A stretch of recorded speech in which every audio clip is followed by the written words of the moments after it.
Chapter 3. Humanity can only survive on its resilience and ability to adapt. Those two traits are the only reason we have survived as long as we have. From the personal journal of High Commander Gering Altus. The alarm klaxons sounded throughout the ship as the vessel lurched and shuddered. Commander Altus leapt from his bed, throwing on his coat and sword belt in one fluid motion. He took off, running down the hall toward the bridge while shouting into his comlink for a status report. The other end of the comlink was alive with chatter, orders being given and updates on the situation flowing in. As he arrived at the bridge, he saw the crew was in a flurry of motion. Every officer was at their station, furiously attempting to regain control of the ship or perform some task to help. "Helmsman, report," snapped Altus. "Sir, the ship has re-entered the void unexpectedly. It was as if we were thrown out of translation early for some reason. It is currently unknown how." Altus nodded his acknowledgement of the helmsman's report and turned to his chief engineer. "Engineering, what is wrong with the FTL drive?" Nothing, sir," the chief engineer stammered. "The FTL drive currently has an output of 98%. It isn't a problem with the drive."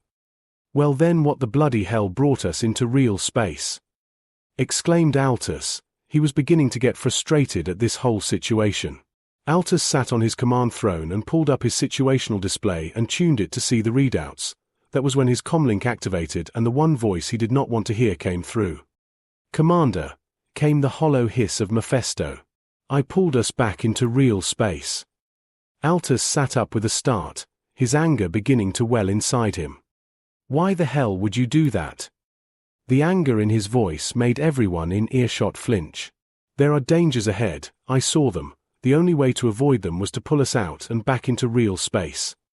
There were suddenly many more questions than answers. Altus did not appreciate that one bit. "Mephisto, you had damn well better start speaking clearly and plainly. I am in no mood for your games." The voice that answered him sounded raspy and as if the throat that spoke had not had water in weeks. "Commander, I assure you, I would not have made the re-entry if it was not absolutely necessary. We are very much off course, however." "Navigation," Altus barked. "Pull up a chart. Where are we?" The bridge went silent as the holotable produced a three-dimensional map of the Milky Way galaxy. The map showed a close-up of the Terran system and its surrounding colonies, Mars, the orbital stations around Jupiter and Saturn, and lastly the communication relays on Pluto. The map then overlaid the route the Terran Pride was supposed to take, with its destination halfway across the rim of the galaxy. "So where are we in relation to this?" Altus asked in confusion. The two navigational officers conferred for a brief moment before responding. "We don't know, Commander, we are lost." Dr. Bondi was asleep on his cot when the first alarm sounded. He groggily got to his feet and hit the switch he had installed to the overhead speaker, which killed the power to it. The wailing alarm cut off and died. "That is quite enough of that," he mumbled to himself, shaking his head and rubbing the sleep from his eyes as he slowly walked over to Enoch.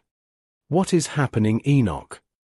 "It appears we have been pulled back into real space prematurely, Doctor. The communication links confirm this with 99% accuracy." "Do they know why yet?" Hal asked. Something must have gone very wrong, he thought to himself. "It appears to have been intentional. The navigational computers show that we are currently lost." "Lost?" exclaimed Hal, shock and disbelief plain on his face. "How is that possible? If we are lost, how?" At that moment a realization struck him like a power surge. "Enoch!" he shouted excitedly, "can you triangulate our position using star charts of the surrounding systems?" There was the briefest of pauses while Enoch processed. "Of course, Doctor. If I was given access to the ship's navigational data, I could easily accomplish that task." A wide grin passed over Hal's face. "Give me a few moments and I'll have it for you. I need to get to the bridge." With that he took off towards the bridge as fast as his legs would carry him. When he arrived on the bridge, he found it to be in utter chaos. Bridge officers were frantically accomplishing various duties and deck menials went about executing orders they were given. As he walked onto the deck, a hand stopped him. Hal turned to follow the arm to see who it was attached to, and he found himself looking into the scarred face of Bridge Sergeant Saug. "Oh, thank goodness, Sergeant. I need to dash." He was cut off by the sergeant's deep, gruff voice. "You should return to your quarters, Doctor. This is not the place for you right now." "But I can help," Hal shouted. "I just need to access the navigation computer." The bridge sergeant stared at Hal stoically and repeated himself flatly. "Go to your quarters, Doctor. If we need you, we will call for you." With a huff that was much too undignified for a man of his age, Hal turned and strode away from the bridge. As he walked away from the command deck, Hal began thinking of ways to get the navigational data he needed.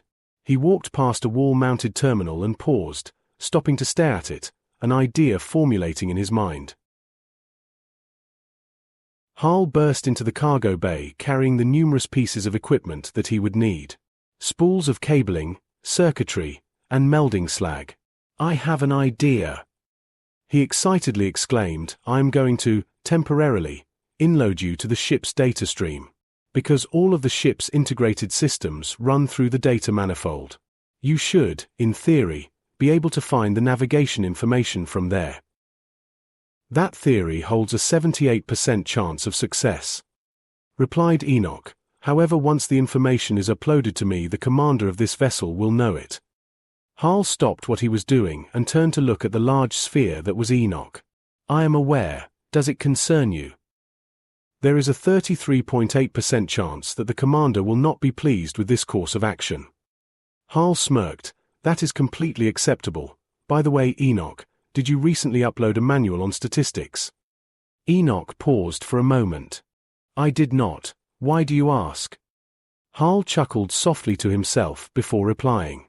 "No reason at all." Altus sat on his command throne watching the chaos unfold around him.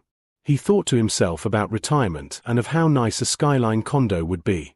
He quickly dismissed the thought, however, as he knew a true commander dies at his post, never at his port. "Navigation. Do you have any updates on our location or heading?" Altus asked, adding, "I would prefer not to die floating in the void because we got lost." "Negative, Commander," came the reply from both navigational officers in unison. Altus let out a weary sigh. "This is insanity," he thought to himself. All at once the holovid of the mapped star chart began to flicker uncontrollably and the navigational consoles turned off. "What is happening?" Altus asked the bridge. When no answer came forward, he said more emphatically, "What the bloody hell is going on?" The navigation officer was the first one to reply. "I don't know, Commander. I have never seen this happen before." The second navigational officer chimed in from a terminal. "Sir, it appears as though someone is attempting to gain access to the navigation charts." Altus stood up from his throne and strode over to the holovid that had now gone out. "How is that possible?" A murmur of dissenting voices answered with various things from around the room, all of them saying the same basic things: unknown.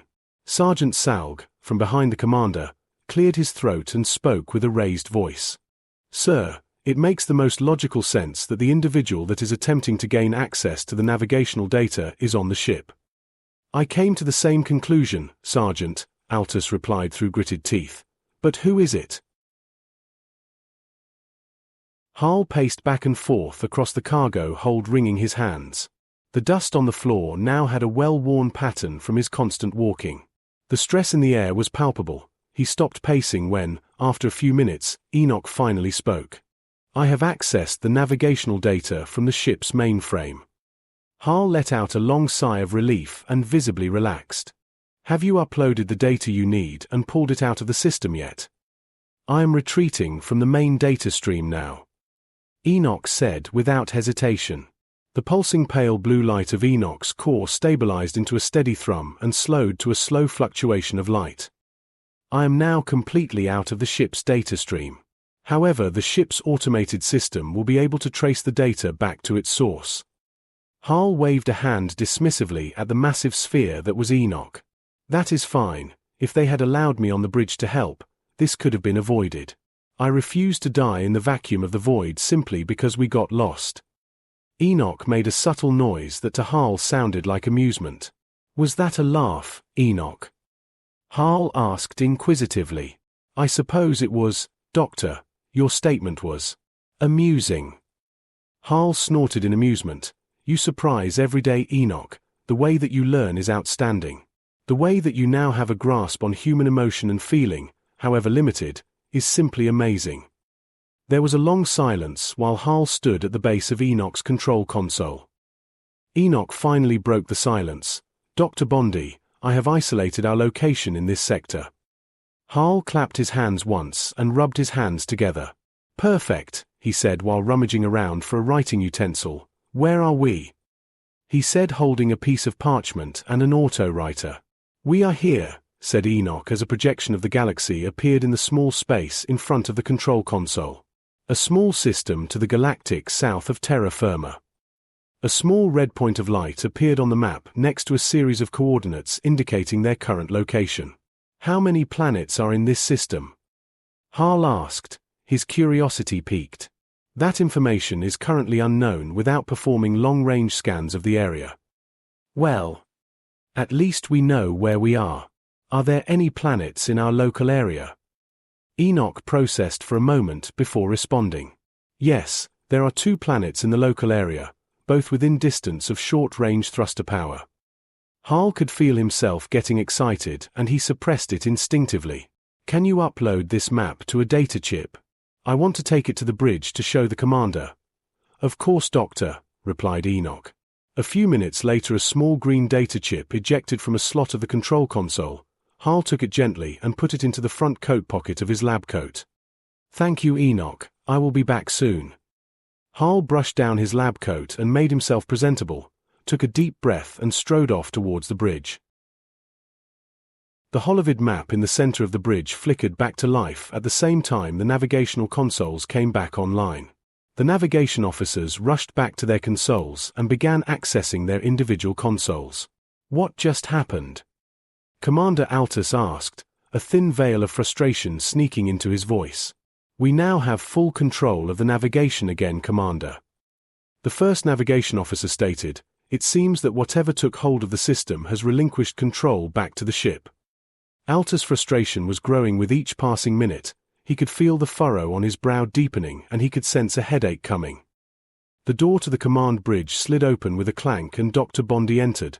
Before he had taken 2 steps onto the bridge, Sergeant Saug stopped him. "Dr. Bondi, I told you to stay in your quarters until—" Dr. Bondi interrupted the bridge sergeant with a curt reply. "Sergeant, I need to speak with the commander and will not take no for an answer." Altus could feel the pounding of his pulse beginning in his temples. He stood up from his command throne and turned to see Dr. Bondi, who was being held in place by Sergeant Saug, who had a hand on the man's chest. "Doctor, I will speak with you, but now is not a good time," Altus said with a strain in his voice. "Do you want to know where we are currently floating in this void? If so, you better hear me out." Dr. Bondi shouted across the bridge. Commander Altus stared down at the doctor, his steely grey eyes burning a hole in the man. "I do not know what you are talking about, Doctor," Altus said coldly. "So you are really going to stand there and tell me that we aren't lost and adrift in the void?" Dr. Bondi glared at the commander, unfazed by the deathly stare he was currently on the receiving end of. Altus took several steps toward the doctor, stopping a few paces from him. "What makes you believe that we are lost in the void, Doctor? I have made no such announcement." The doctor smirked at Altus with a look only age and wisdom could bring. "Commander, no offense meant, but I'm too old not to know when I'm being lied to.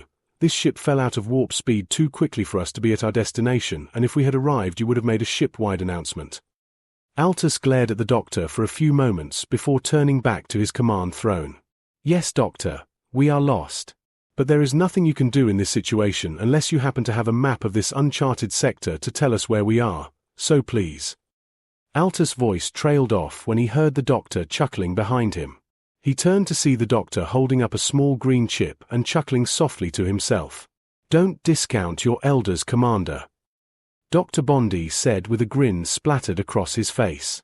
The bridge stood in stunned silence as they stared in awe of the map and its overlay. When Dr. Bondi had uploaded his data chip into the navigational terminal, the bright green map had begun to show a blue overlay showing their current position, as well as the most probable route taken to get to their current location. Commander Altus stood at the command throne watching the map intently, studying every facet of it. He turned to Dr. Bondi, who was gazing at the map as with the wonder and admiration of a mother viewing a newborn child. Dr. Bondi, how did you obtain this map when none of my navigation officers could? Hal turned to the commander and spoke in a cheerful tone. Well, sir, I have better technology than they do. A wide smile glazing his face. Altus continued to stare at the doctor for a minute while he thought. Something didn't add up. The Terran Pride was a grand flagship. It had the best and most state-of-the-art technology that the UCIP had to offer. What could this doctor have that could make the vast calculations needed to perform the vectoring for a map like this? The realization struck him like a plasma bolt. Doctor, my office, now. We need to talk, in private. Altus whirled on his heels and walked off the bridge. The door to his command office closed with a soft clank of adamantium and pistons. Altus slumped into his red high-back chair and grabbed a glass and his bottle of distilled cherry liquor. Dr. Bondi walked over to the desk and sat opposite the commander. He accepted the liquor handed to him by Commander Altus and took a sip. The liquor was warm and sweet. It burned a little on the way down but settled nicely on the palate and left a pleasant aroma on his breath. Altus took a deep breath in and slowly let it out, weighing his words carefully. So, Doctor, you are going to tell me everything about this cargo I am hauling. Dr. Bondi held his crystal highball glass in both hands and stared into it as if it would provide him with answers. Where would you like me to start? Dr. Bondi asked. It is quite a long tale to tell. At the relevant beginning, replied Altus, I need to know what the hell is on my ship. Over the next few hours, Dr. Bondi told Commander Altus the story of how Enoch came to be, the origin of the AI system, and how the concept of the construct came to life. Commander Altus sat back and took it all in. He was still in a state of shock when the doctor finished his story. So now you know, Commander, you currently have on board the most sophisticated AI in existence, capable of learning and creating at a rate mankind has never seen. Dr. Bondi continued in a low voice. Enoch can replicate any schematic known in the present day and has shown that she can correct errors in those schematics as well. Altus was still reeling from the information that had been laid out to him. His voice croaked when he finally spoke and he coughed to clear his throat.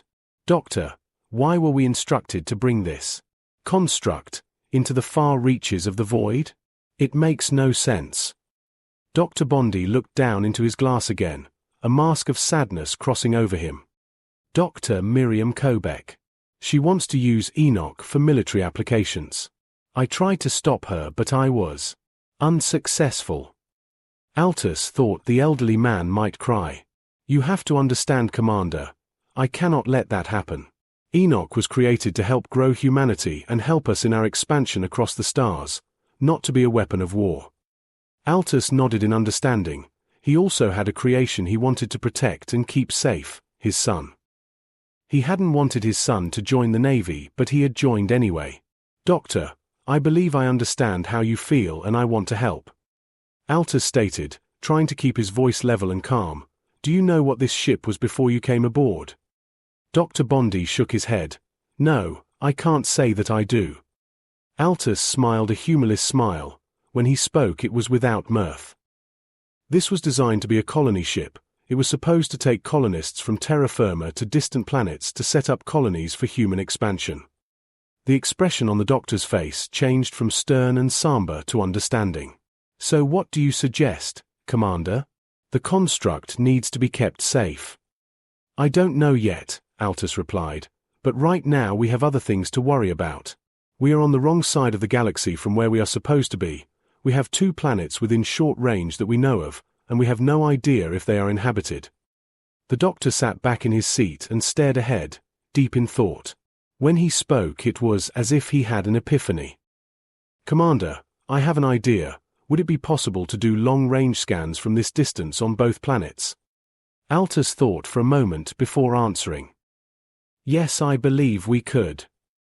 Then wouldn't it stand to reason that we could land on one of the planets that would support life and begin a colony? Yes, we could, except we have no colonists. That is typically a pretty important step when establishing a colony. Altus said, nodding slowly. Yes, of course, Dr. Bondi said dismissively with a wave of his hand, but we could go back and get them. It's a gamble to be sure, but could it be done? Of course it could be done, but this is not a colony ship anymore, Doctor. I can't just go back to terra firma and request colonists. That's not how it works. Altus sat back in his seat in frustration. He knew what Dr. Bondi was suggesting, but it was dangerously close to treason, or in the very least dereliction of duty. Dr. Bondi interrupted his thoughts as if he could read his mind. Commander, I know you're hesitant on this. But, can you at least scan the planets to see if they are capable of being habitable? Altus nodded. There was no harm in doing so, and it wouldn't take any resources to do, plus he had other things to focus on. Okay, he said, we can scan the planets and go from there. Thank you, Commander, he said with genuine gratitude painted across his face. The doctor stood and turned to walk to the door. He stopped with his hand on the door control panel. For what it's worth, Commander, I believe you are an honorable man and will do what is right. Thank you for helping us. With that he activated the door controls and strode from the room. Altus leaned back in his chair and closed his eyes. This voyage was proving to be more of a challenge than he had anticipated. Picking up his glass, he drained the last of his cherry liquor in one swallow, wiped his mouth with the back of his sleeve and rose from his seat. After sending the command to scan the 2 planets for signs that colonization would be possible, he strode over to his bed. Reaching under his bed, he withdrew a small storage compartment and pulled out an old holopict. As Altus laid down on the bed and stared at it, he could feel the cold emptiness of sadness in his chest. Looking at the image of his wife and son, now both long dead, he held it and wept. If only they could see how far he had come. Thousands of light years from home and in command of the largest naval vessel in the fleet. His only regret was not being with them when the bombs landed. It had destroyed him. Racked with grief, he had poured himself into his work, his crew, his ship. At some point Altus fell asleep. He dreamed of his family. The way things were before he ran for the stars. In his dreams, Altus still had his family, still had his life, and still had his home. So he stayed there for a while, in the only place he could be happy. He knew that when he awoke, everything would be different.